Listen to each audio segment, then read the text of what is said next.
Texas floods. He is about to be in a roundtable discussion with leaders here in Texas from the federal, state, and local levels. We have been seeing some of those leaders filing here in just the past several minutes. We see the Texas Division of Emergency Management Director Nim Kidd there on your left, but we have a whole table here, as I said, of different officials from the governor, lieutenant governor, the attorney general of this state, both of this state's U.S. senators. We've seen some U.S. representatives there from Texas who are in Congress. We also have different department heads from the Trump administration.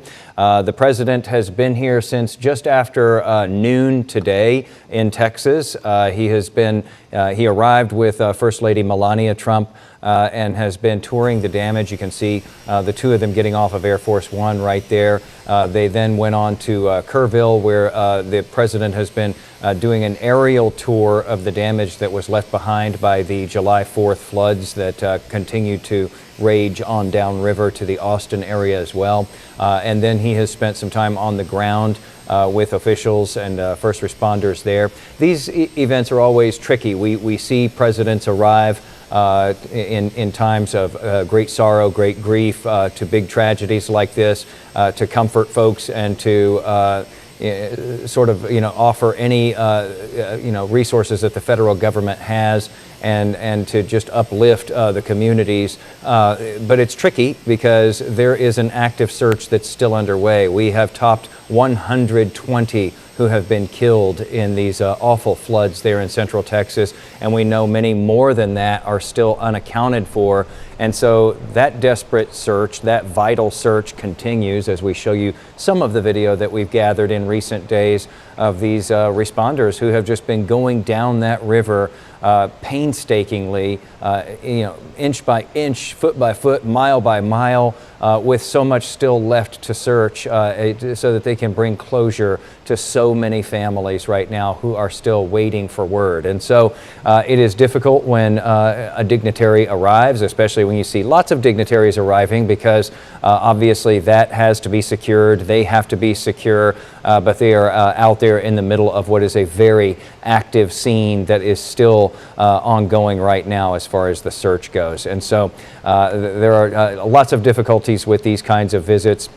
But the president wanted to come in today, and we are expecting remarks from him here in just a little bit when this gets underway. We don't know how much the other participants at the table are going to be joining in, if this will be a true roundtable discussion. The president got here was scheduled to get here at 12:20 in Kerrville, and this roundtable was expected at 2:10. He got here a little early today. This roundtable is running a little bit late right now. He is scheduled to depart Texas at 3:15 this afternoon. It looks like that's probably going to have to be pushed back as well, especially depending on how long this roundtable discussion takes and how long his remarks are. We know that after the president leaves, the community there in Kerrville has scheduled a vigil for this evening at 7 p.m. at the Wall of Flowers Memorial there in Kerrville. So many people grieving, so many people hurting there, and this is just really a way for the community to come out and be together. There have been so many people who have been coming in to Kerrville, obviously, to help in this extraordinary effort. And this really does give the folks who live there, the folks who have lost so much, the folks who are still grieving so much, the chance to be together as a community and to really have that fellowship together and to process what has happened in the town of Kerrville and all around that small town in the past week. So much has transpired in that week. And again, we see some of the officials who are gathered here. I see the mayor of Kerrville there, the third person down the line there on this shot. Again, we have all levels of government gathered here. This, of course, taking place in the backdrop of Governor Abbott, who again is in attendance for this. This takes place in the backdrop of the governor calling a special session that will begin a week and 2 days from now, and that will be intended to address a lot of different items that he wants addressed here in the state politically, but two of the very important items that are on that agenda include better warning systems, not just for the Guadalupe River there in Kerrville where this happened, but also for other areas of this state that are prone to flash flooding, as we look at some of the video of the president earlier with the First Lady there, as well as the governor touring some of the damage. I think we see Representative Chip Roy there and Nim Kidd from the Texas Division of Emergency Management. As I was saying, the governor has called this special session to get those warnings in place along these flood-prone areas of the state, which would obviously include the Guadalupe River, which we have seen so many times has just produced devastating flooding. Also on the agenda that the governor has set for this special session, which begins on the 21st of July, is better communications between different departments so that when first responders arrive at a scene like this, I think we all just assume that they all, sort of mesh in together and start working together. We have so many different agencies, so many different departments working together there all along that river in central Texas, and the hard part for them is, one of the hard parts for them is that a lot of times they can't talk to each other. And that can really hamper these rescue and recovery efforts and put in jeopardy the people who need help. And it can also put in jeopardy the first responders themselves if they are not able to talk to each other because they're on different systems and maybe their systems don't quite line up with one another. And so the governor wants that to be looked at by Texas lawmakers as well. There appears to be quite a bit of will to get some of this stuff done in this special session, and that will appears to be bipartisan. There also appears to be quite a bit of money. As we know, the state has been running big surpluses in recent years, and so in the past we have seen these efforts to put in better warning systems fail because of funding issues, because the funding wasn't approved. This time around, it looks like, again, the will is there, and it also looks like the money is there as well. So we'll see if they can get that done. That special session will go for 30 days. The governor can call subsequent special sessions after that if it looks like enough progress hasn't been made on that and on some of the other political items he has put on that agenda. We don't know what the holdup is right now. We just saw the first responders being seated there. Again, this is in Kerrville where this is happening. You see all of the different leaders from different federal departments, state and local, all gathered around that table. I think at this point we're just waiting for President Trump, and I don't see here Governor Abbott or Lieutenant Governor Dan Patrick. So my assumption here is that the two of them are with him, with the president, and we're still awaiting them walking in here. Dan Patrick is talking to the mayor. Oh, I see him now. The lieutenant governor is the fourth there on the left. I didn't see him. He was hidden behind someone else's head there. He's speaking with the mayor of Kerrville right now. Again, any moment now, we are expecting those remarks to begin. And, you know, a lot of questions have been asked in recent days about the response. A lot of questions have been asked about the forecast going into this flood. And there are a lot of questions that are still unanswered.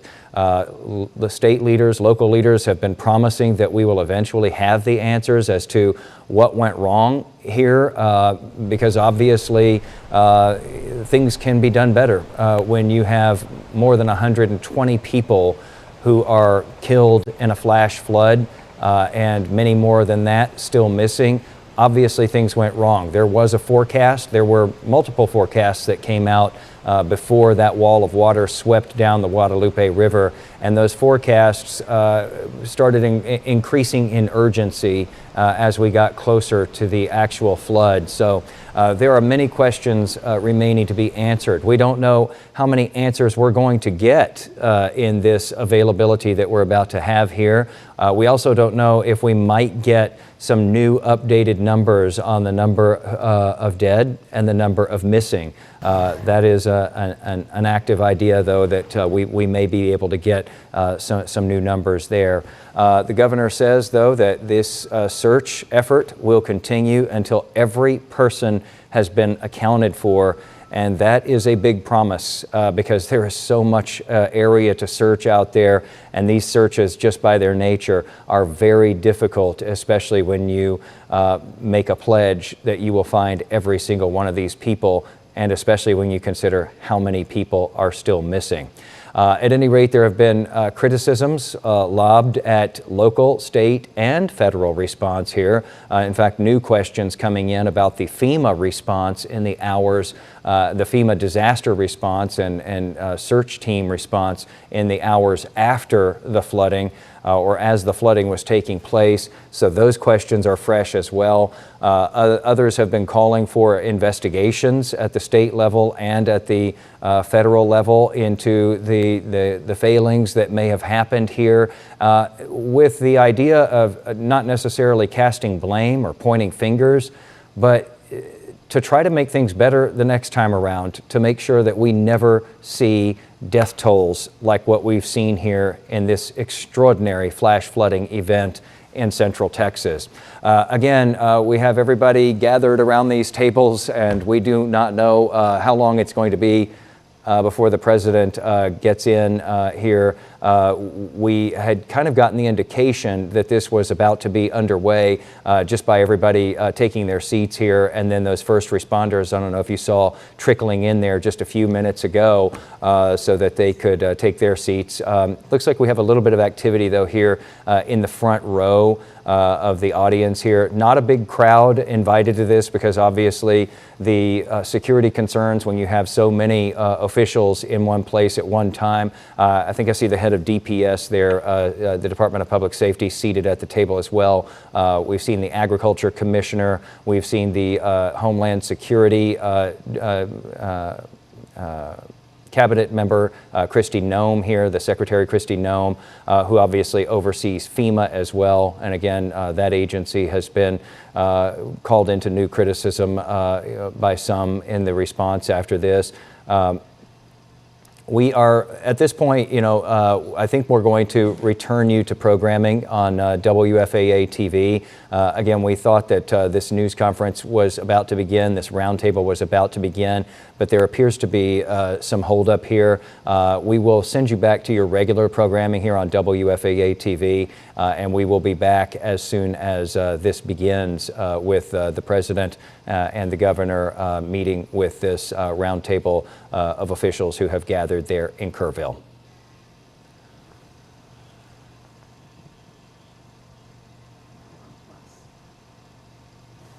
All right, for those of you who are still with us on WFAA Plus, thank you for staying with us. Apologies that we appear to be running behind here. Obviously, this is not our scheduling. The schedule is dependent upon the president, who is supposed to arrive to speak to this group, this roundtable group. There we see Susie Wiles, I believe, who is the chief of staff for President Trump. So we have a lot of these officials gathered, including a lot of the president's team and state and local as well here. And we are just waiting on him at this point, as well as, I believe, Governor Abbott and, of course, the First Lady Melania Trump as well. We're expecting her at this as well. This is in Kerrville. Let's listen in for just a moment, see if we might be able to hear anything here, and we expect this to start shortly.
We just were making a little tour of the area. It's hard to believe the devastation. Trees that are 100 years old just ripped out of the ground. I've never seen anything like it. I've seen a lot of bad ones. I've gone to a lot of hurricanes, a lot of tornadoes. I've never seen anything like this. This is a bad one. We just visited. And we are back, everybody, with remarks from President Trump, who has entered the building now there in Kerrville, talking about the Central Texas floods. Their child or two children, and just hard to believe what, I've never seen anything like it. A little narrow river that becomes a monster, and that's what happened. But the First Lady and I are here in Texas to express the love and support and the anguish of our entire nation in the aftermath of this really horrific and deadly flood. Nobody has any idea how and why a thing like this could happen. It's, and by the way, I have to tell you, the people here, first responders, the sheriff's office, all of the police, law enforcement, they've done an unbelievable job. And in speaking to the parents, they said everybody has been so professional, from the governor to the senators, all the way down to the local people on the site that really are a little bit used to this. But they've been looking at this for years, but in much smaller doses, much smaller doses. 12 years ago, and then in 1932, they had a real bad one, but that bad one was half of what this was.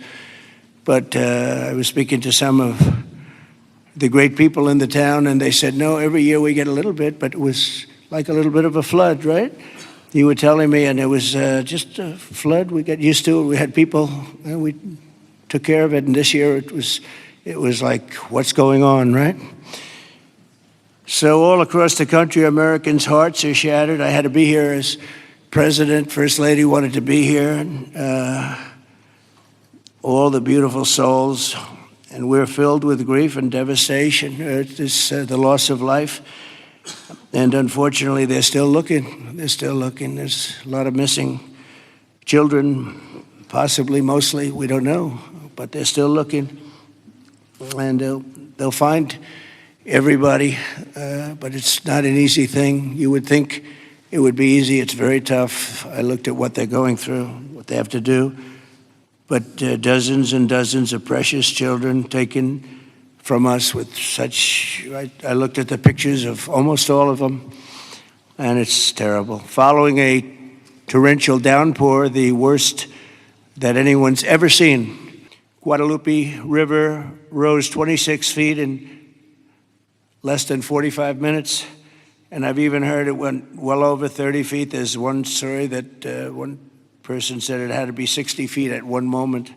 This is like a giant, giant wave in the Pacific Ocean that the best surfers in the world would be afraid to surf.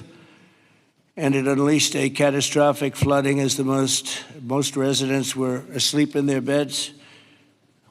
A very dark evening. The waters claimed at least 135, 140 lives.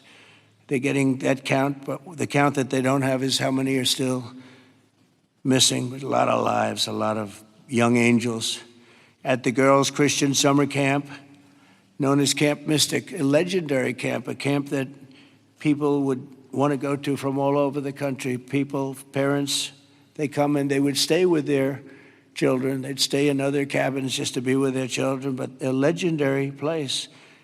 They were there because they loved God, and as we grieve this unthinkable tragedy, we take comfort in the knowledge that God has welcomed those little, beautiful girls into his comforting arms in heaven. And we believe that, have to believe that, and we do. And we lost some wonderful people beyond the little girls. We lost some very brave men and women that tried to save the girls. As our nation, we mourn for every single life that was swept away in the flood, and we pray for the families that are left behind. It's amazing the incredible spirit from those families. I don't know. I don't even know how they do it.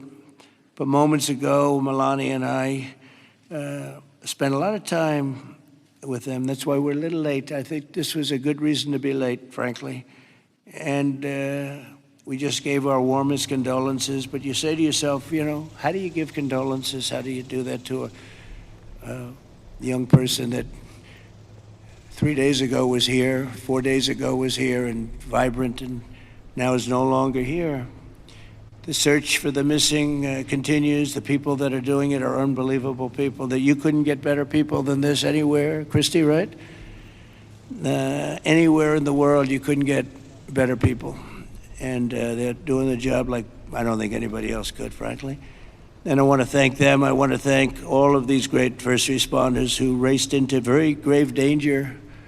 We have some people that were incredible. The single Coast Guard rescue crew saved an incredible 169 children at Camp Mystic, 169. And the camp staff was also incredibly courageous. Are those Coast Guard people around here someplace? Because I hear some incredible people. And I actually, Scott Ruskin, is he around?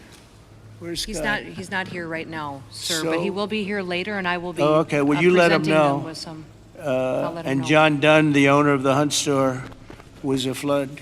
Where are you? Okay, good.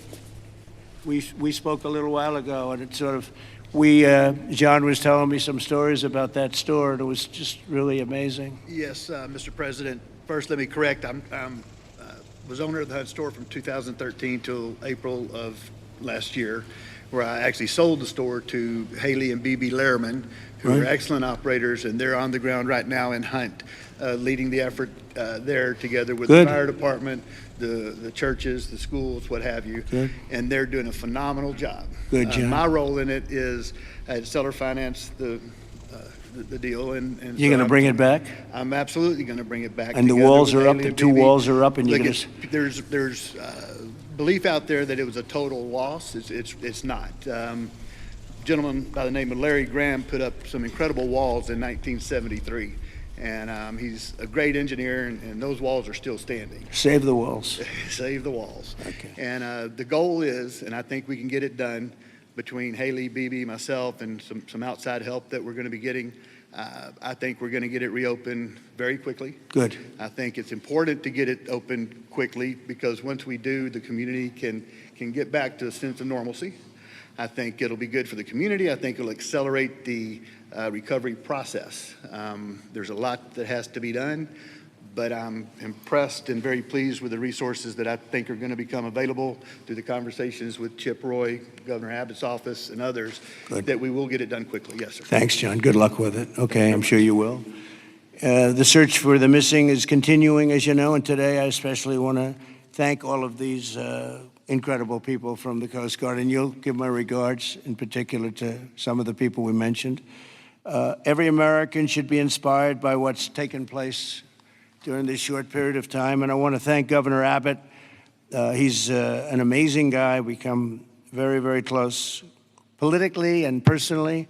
And we've had a tremendous relationship with Texas. I guess Texas brought us together.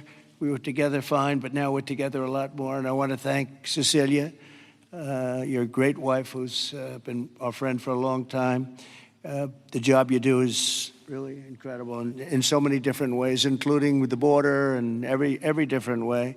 Admired by everybody. Secretaries, Christino, Brooke Rollins, Scott Turner, and Administrator Kelly Loeffler, they all wanted to be here. Some of them hopped on the plane with me. Senators John Cornyn and Ted Cruz, you're here among us.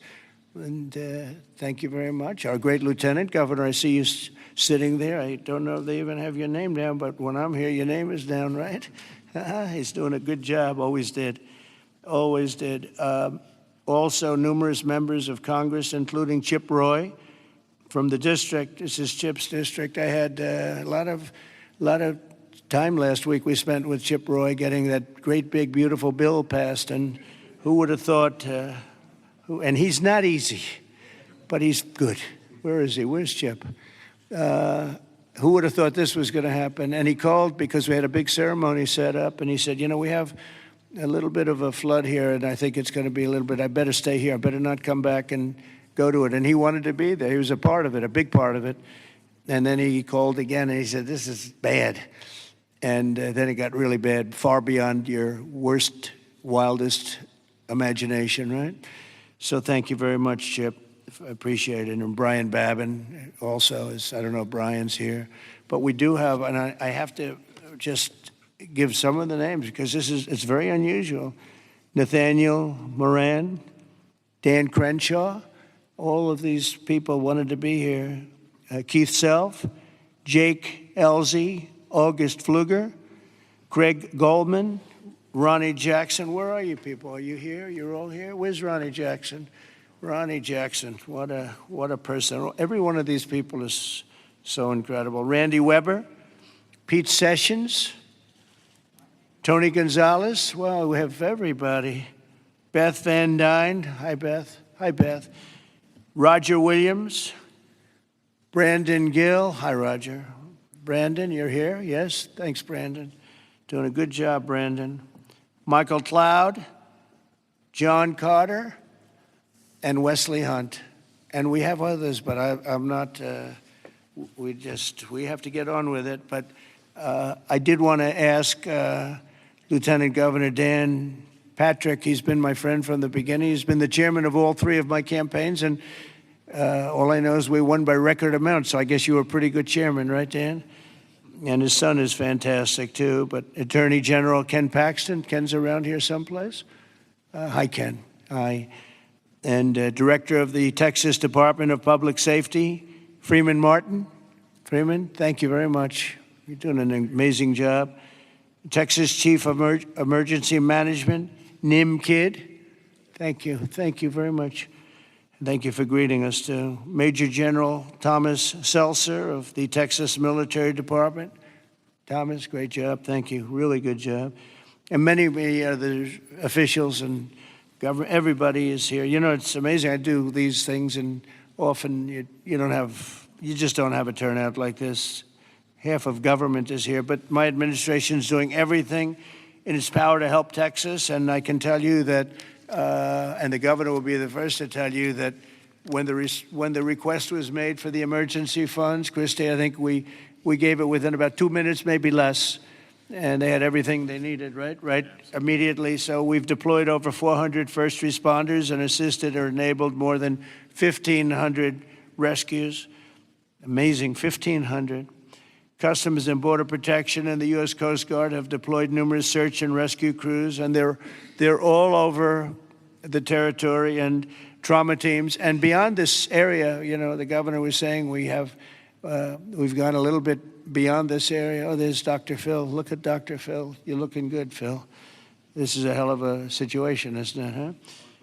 FEMA has deployed multiple emergency response units, and FEMA has been really headed by some very good people. We have some good people running FEMA. It's about time, right? We get some good ones. They failed us in North Carolina, but when we got in on January 20th, they fixed it up in no time. And the Army Corps of Engineers is always around and always strong and brilliant. We're also taking historic action to ensure that such a nightmare never happens again. And we're going to look and see how can a thing like this, they could say it's a 100-year. Somebody said it's a 500-year event. It doesn't. We're not going to let a thing like this happen again where it can wreak this kind of devastation. Earlier this year, I directed a sweeping review of the preparedness and critical infrastructure. I think, again, I have to say, whenever I say that, I have to say that the level of professionalism was incredible. But we'll all work together to find out exactly what can be done, because they do want to rebuild, and they're going to. I just want to say we have a wonderful First Lady, and she's done a great job as First Lady, and she really very special woman when she saw and met the people that we met just a little while ago. It's very devastating. And would you like to say a few words, honey? My deepest sympathy to all of the parents who lost beautiful young souls. Deepest sympathy from all of us, to the community, to everybody who lost a loved one. We are grieving with you. Our nation is grieving with you. We just met with the wonderful families. We pray with them. We hug. We hold hands. They shared the stories, and I met beautiful young ladies.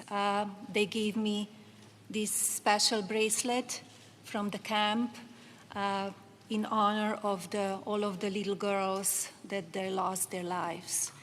So we are here to honor them and also to give the support, help, and I will be back. I promise to them, and I just pray for them and giving them my strength and love. Thank you, honey. It's very nice. Thank you very much. So I just want to say God bless you all, and I'd like to ask Governor Abbott to say a few words, please. Thank you. Well, first of all, thank you, Mr. President, and thank you, First Lady. The first thing both of you mentioned were the lives that were affected by this. Whenever there's a disaster or catastrophe, the first thing we focus on is saving lives, prioritizing those lives. Every minute, every hour counts, and that's what Chief Nim Kidd focused on, what the local officials focused on, what the state focused on, but also what your administration did. On the very day of the flood, you know, the Coast Guard literally saving lives right and left, and we cannot thank you enough for deploying the Coast Guard, deploying the resources, and as you pointed out, Immediately, when I made a request for a disaster declaration, you and your administration granted that. This is the fastest that I'm aware of any administration responding so swiftly, so collaboratively, so coordinated as we have in response to this. Thank you for that major disaster declaration. It ensures that we're going to be able to more effectively respond and help rebuild. And let me make one thing clear about the Hunt store.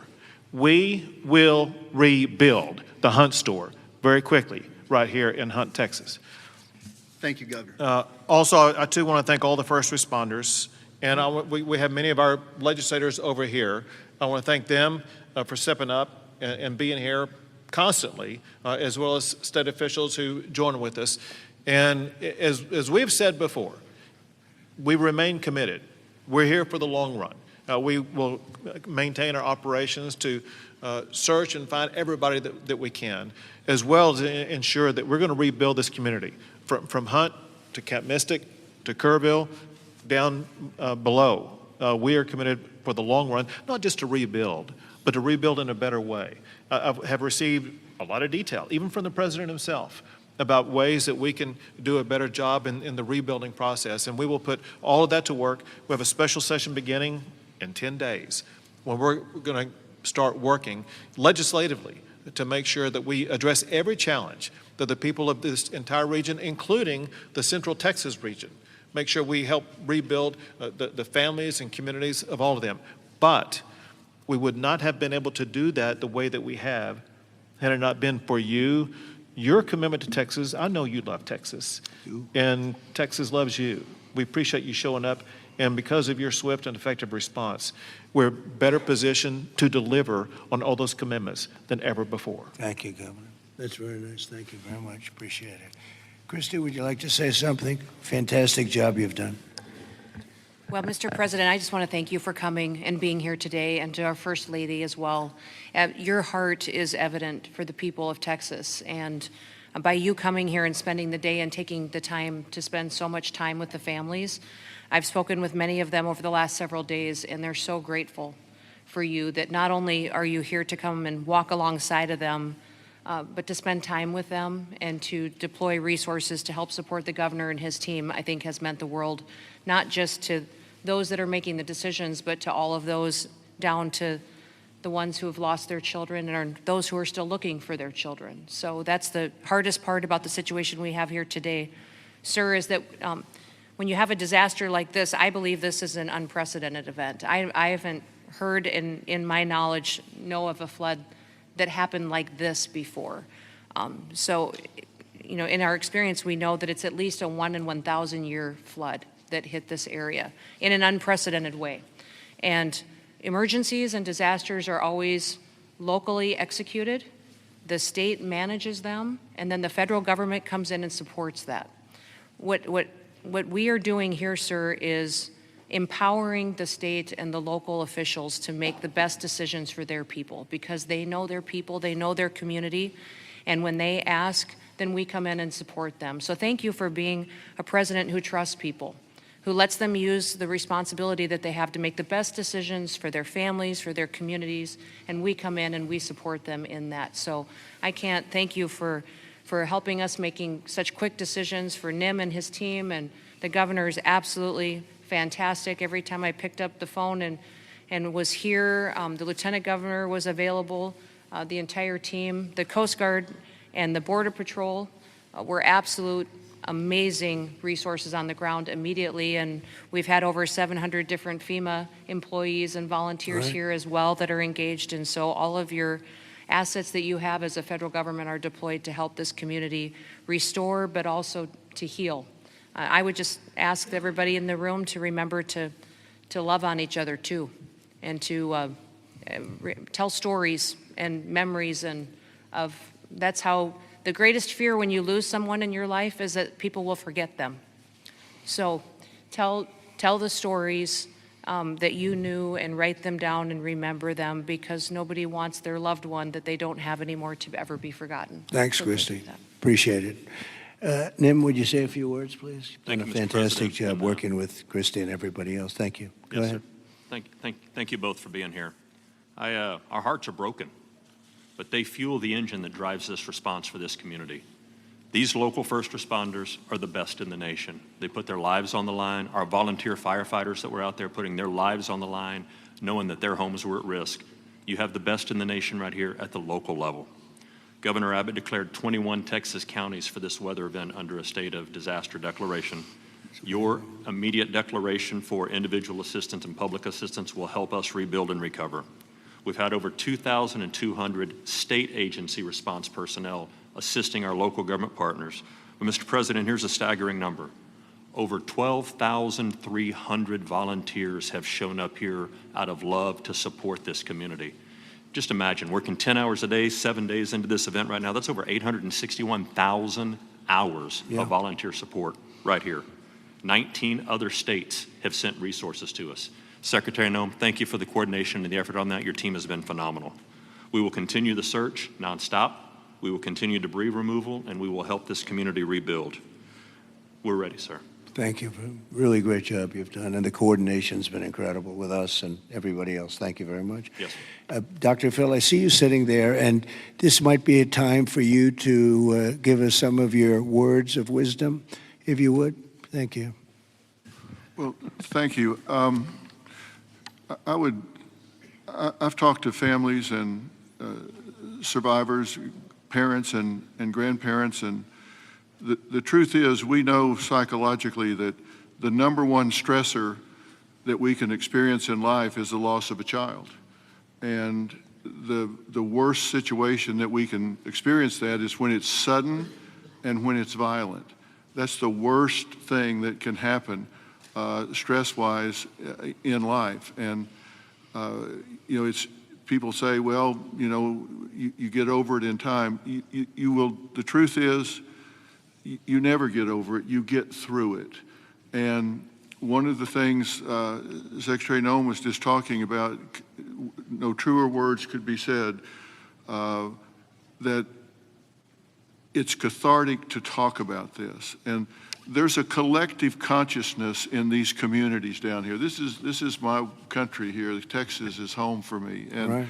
And there's a collective consciousness here. And everybody in these communities suffered this loss at some level. And so everybody shares that. And so everybody shares the healing. And that will come through here. Everybody will rally together. And this is about faith, and it's about family, and it's about it's truly about community. And it says Texas Strong on the front of the desk that you're sitting at, and that's true because people will come together. And we need to realize that giving this a voice, and if you see someone in the store, everybody wonders, you know, do I say something to them? I know they lost a child or a grandchild. Do I bring it up, or because they look like they're doing okay? The answer to that question is an unambiguous yes. You don't ever let them think you've moved on from it. It's okay to go and say, hey, look, I know about the loss. I share that with you, and I love you, and we won't forget this, because these bright lights will go away. Another headline will come along, and people move on. Let them know we don't forget. We don't forget the loss. It will never go away, and we remember it. And these first responders down here, men and women that were diving into those waters. I've talked to a woman whose husband was standing on the bank of the river yelling to a father, throw me your baby, throw me your baby, let me help you. Mr. President, there is a depth of root and caring here like you just can't believe until you see it. And everybody here knows that. And it's so inspiring for you and the First Lady to come here and share this and see the fiber of these communities. That's why they rally around you and everything that you stand for here, from the border to the disasters. And it's not just a photo op for you to be here. people see your heart and believe in what you stand for. And God bless you for coming here and doing this. It means a lot. God bless you. Thank you. That was really beautiful. I'm glad I asked him to say a few words, Dan. Do you want to say a couple of words, Dan? Please, Lieutenant Governor. We spoke the morning immediately. You and I talked the very next morning, and he was right there. First of all, Mr. President, First Lady, a long time ago, I asked a pastor when I was going to see a hospital, person in the hospital who didn't have long to live, and I said, what do I say? And they said, don't worry about what you say, just be there. So you and Madam First Lady, the two of you being here, sends a message, it paints a picture that words can't express, and it gives them hope. And the people of this community have become a family. I didn't know the mayor last week. I wish I didn't know him today under these circumstances. But we've become a family around this room, and it starts with you at the top, down to the governor, down to the statewides, down to the secretary. I mean, Christy Nome coming in, she called Saturday morning and said, the president wants me to be there today. And she came. And so that message is so important. Two things will get us through: our faith, so the people along this river are not standing on the rock of the bank of the river, they're standing on the rock of their faith. And that will get them through the struggles that you talk about. But you and the federal government will help us get through everything, all the debris that has to be taken, all the rebuilding, and I know we can count on you. So from the bottom of my heart, on behalf of all of these families, thank you for being here. You just can't measure how much it means to them. Thank you very much, Dan. Great job.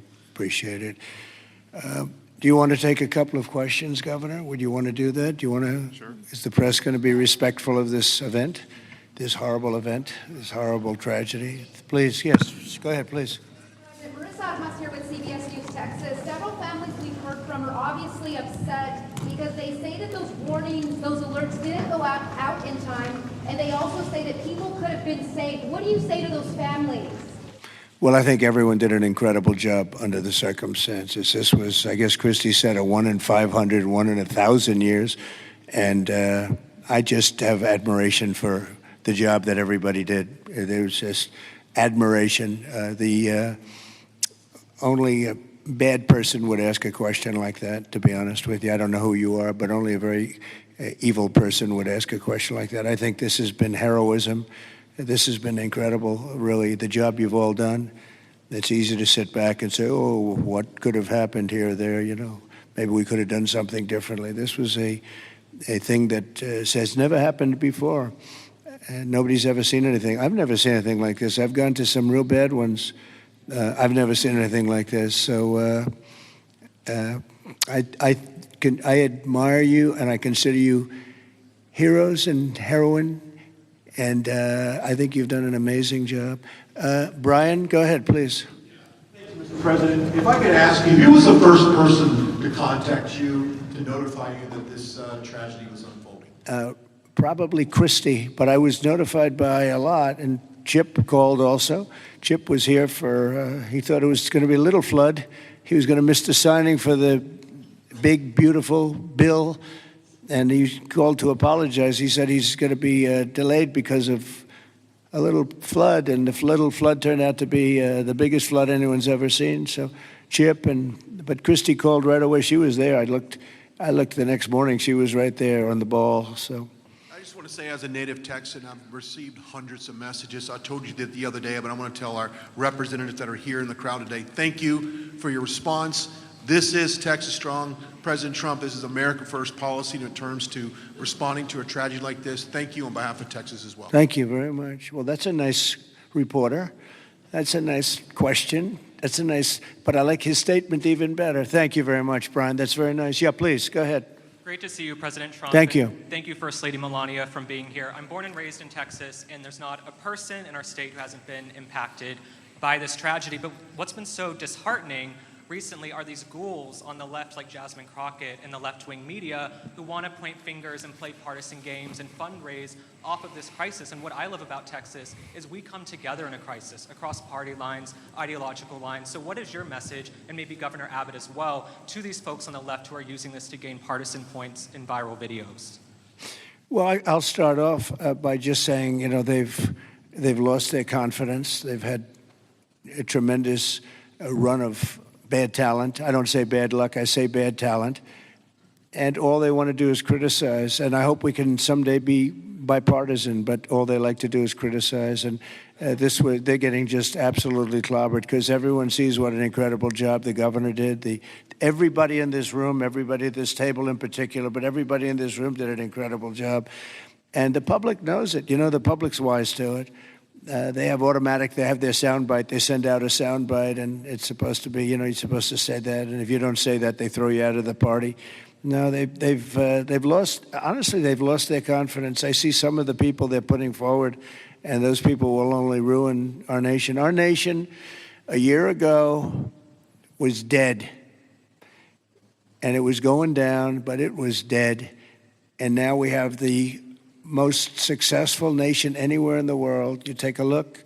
I was with the King of Saudi Arabia. I was with the leaders of the world recently at NATO. Every one of them said the same thing. They said, it's the most amazing thing I've ever seen. Your nation was dead 1 year ago, and now you have the hottest nation. It's the hottest nation, hottest in quotes. It's the hottest nation anywhere in the world. Every leader is saying that we're the hottest. All right, nation. we've been breaking into your programming here, if you're watching WFAA TV, to bring you the president's remarks after touring the damage in Central Texas today. We have drifted a little bit away from what the event was organized for here. So what we're going to do right now is we will stay with this on WFAA Plus to see if we can glean anything else about what happened in the flood and the aftermath, and the questions, of course, that still remain. But for everybody on WFAA TV right now, we're going to go ahead and send you back to programming. And of course, we will have the latest, if we're able to glean more information about the floods and the response on later newscasts starting at 4 p.m. in just a little while. So let's return you back to your programming. I'll just quote one line from, and that is, when the rivers rise, so do we, and we rise to the occasion. And the way that we do that is by everybody working together. We are one team united. We are Texans. And fighting as Texans, we're going to rebuild not just Kerrville or Hunt or Kerr County, but across the entire state, across regions. We're going to come together and fight together and ensure that we elevate even better, keeping foremost in mind exactly what Dr. Phil was talking about. As we rebuild, we've got to constantly comfort the families of those who have suffered a loss. Those two things combined, and we will be our quintessential selves, and that is Texas tough, Texas resilient. Thank you very much. Go ahead, sir. Mr. President, first the of all, blue shirt. thank you for Right over here. Go ahead. I'll wait for Chip. He's my representative. I'll wait for him.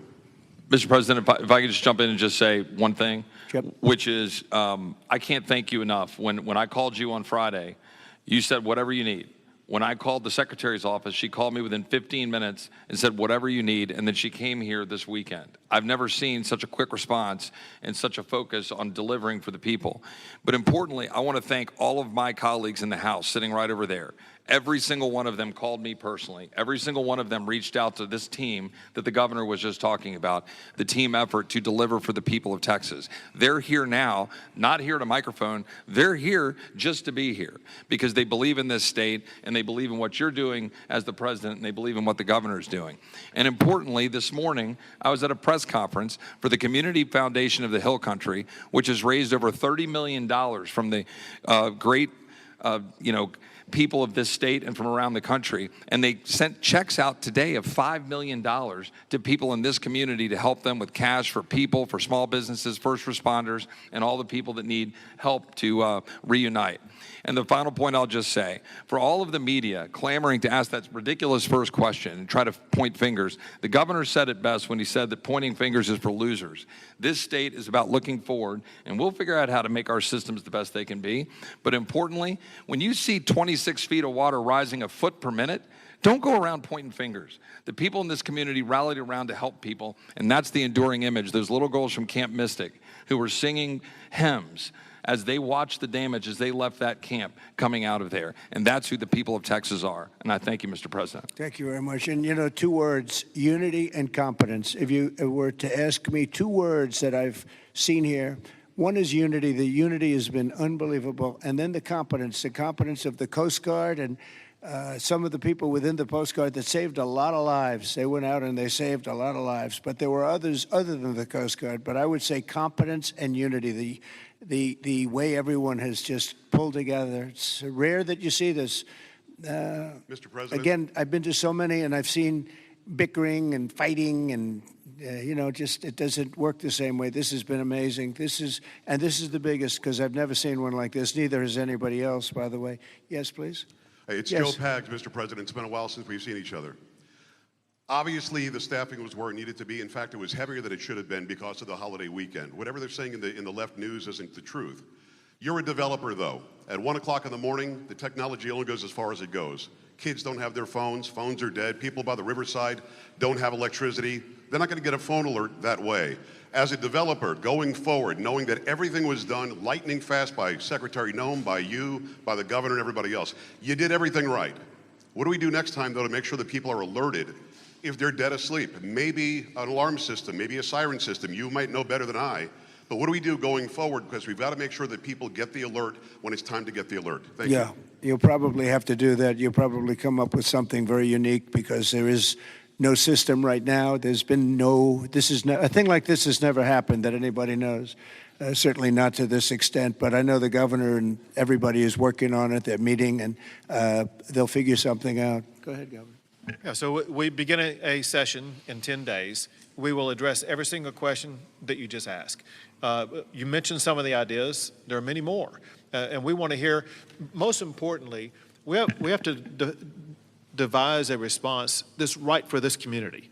And this community has to weigh in, and they need time to be able to convey that to us. But we're going to work on alerts. We're going to work on every single solution to make sure things like this don't happen again, not just in this community, but in other river basins across the state also. So we will work to get it right, and we've jotted down, Joe, every idea that you just mentioned. Ted Cruz, go ahead, please, Ted. Well, Mr. President, I want to say thank you for being here. First Lady, thank you for being here. Where we are right now, the Hill Country, is a very special part of the state. It is universally considered the most beautiful part of the state. You've got rolling hills. You've got these incredible, peaceful, wonderful rivers. The Guadalupe River, just about all of us have been swimming in that river, floating in that river. And one of the things that's really special about Kerr County is there are 40 summer camps here. This is a place where all across Texas our kids go. The governor's daughter came every year to camp here. Both of you know our girls really well. Mm-hmm. Heidi, the week before this flood, was here in Hunt picking up our daughter Catherine from camp. And Camp Mystic, that faced such devastating loss, is an institution in this state. It's 100 years old. Was founded in 1926, and I'll tell you, in Texas, it's not just here that the hurt is felt. It's every part of the state: Houston, Dallas, San Antonio, Austin, West Texas, East Texas. Texans have gone, and what's amazing is you see at the closing ceremonies of these camps, you see multiple generations. You'll see grandmothers and moms and little girls who have all gone to the same camp. And the pain that the state is feeling. And on Monday, I went and walked through Camp Mystic. In the center of the camp is a cabin called the Bubble Inn, where the littlest girls were staying. And in front of the Bubble Inn are, right now, 17 small white crosses in the ground. And each cross has the name of another little girl who lost her life. And the final cross has the name of Dick Eastland, the camp director who gave his life trying to save his girls. And the water rose in that camp and in that cabin 8 feet high. You can see the water line 8 feet high. It blew the windows out of the cabin and it swept those girls out. I will tell you, I've never seen anything more horrible in my life, and I just sat there crying. I saw mom and dad come up to one of those crosses, drop to their knees and kiss that cross. And the mom was weeping. I also want to tell you, and you said this, you talked about unity. The way this community, the way the state is coming together is incredible. There are stories of heroism.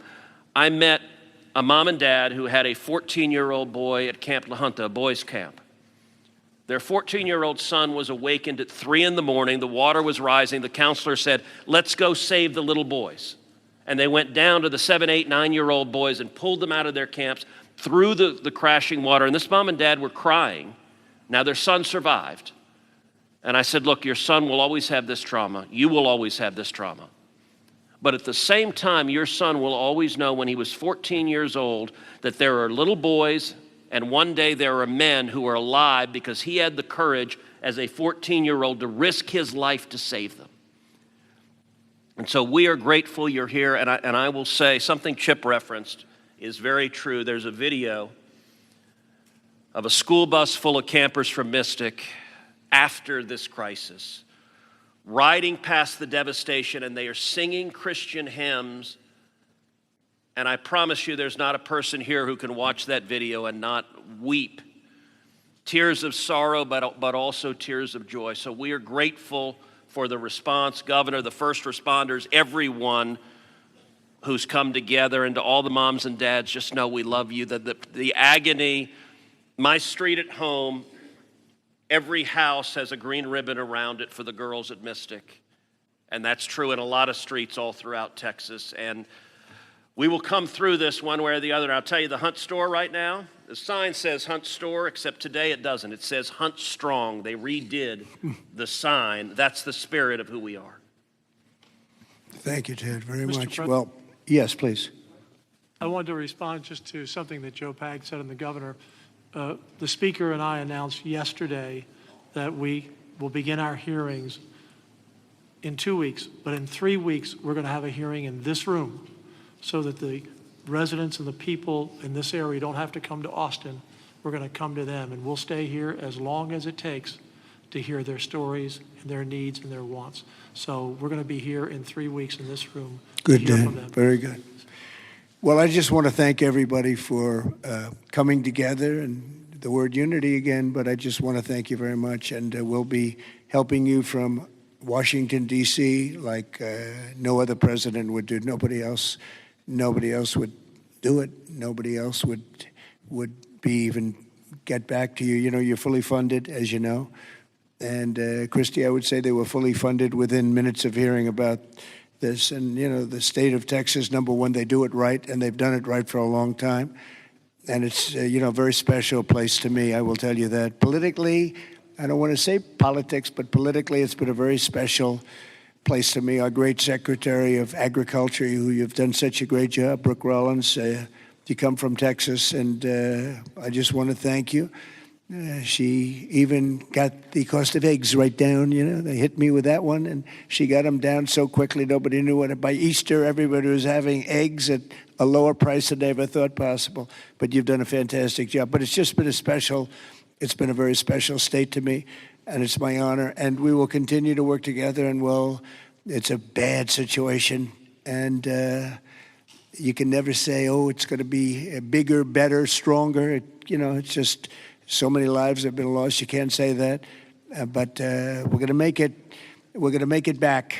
We're going to make it back, and we're going to make it good again. And everybody wants to do it.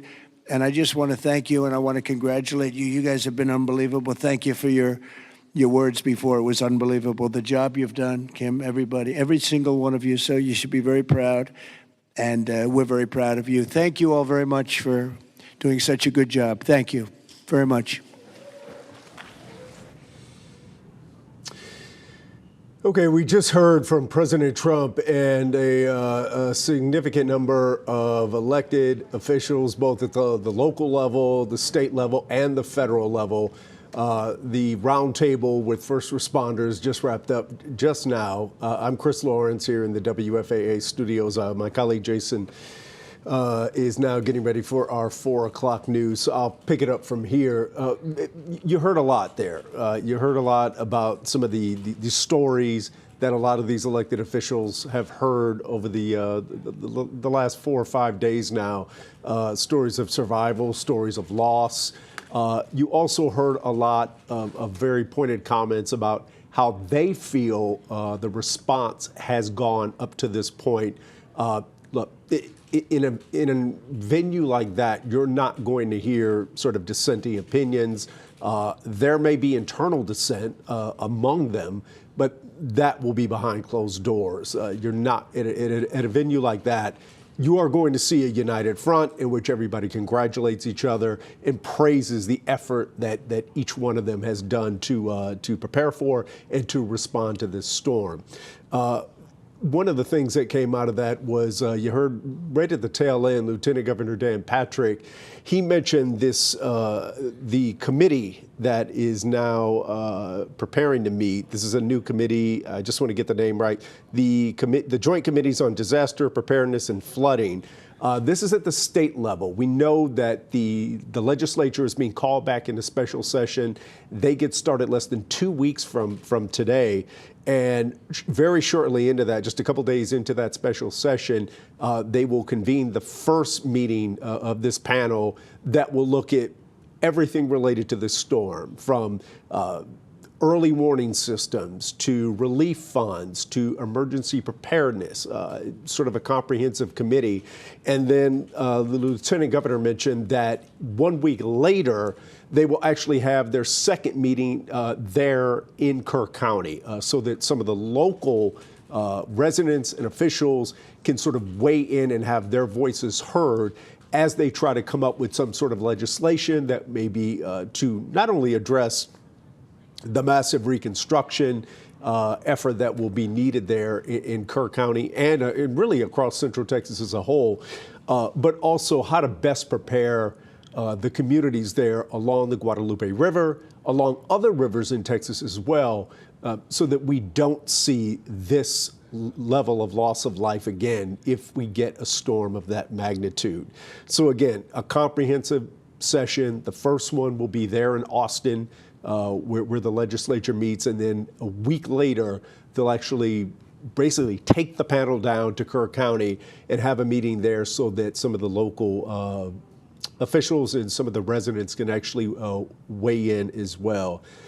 We heard President Trump just talk about some, just the staggering nature of what happened.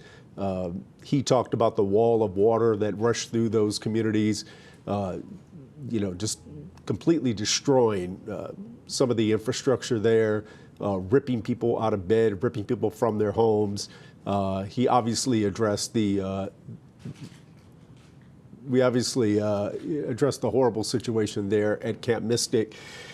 There are still a lot of questions, though, about the response, the lead up to what happened, the timeline as to when local officials considered a early warning siren system and the votes that weren't there, the money that wasn't there, the different avenues that they pursued to get that money, and why that wasn't in place. There are also questions about how quickly some of the search and rescue teams were deployed. The Department of Homeland Security has a new rule now where even some of the minor expenditures need to be approved directly by Secretary Kristi Noem.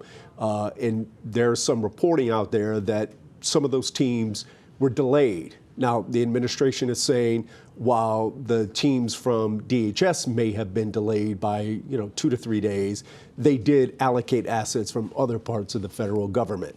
And of course, there are still questions about local officials, about how quickly they were able to take what was given to them by the National Weather Service and then convey that accurately and swiftly to the people there in the path of that water.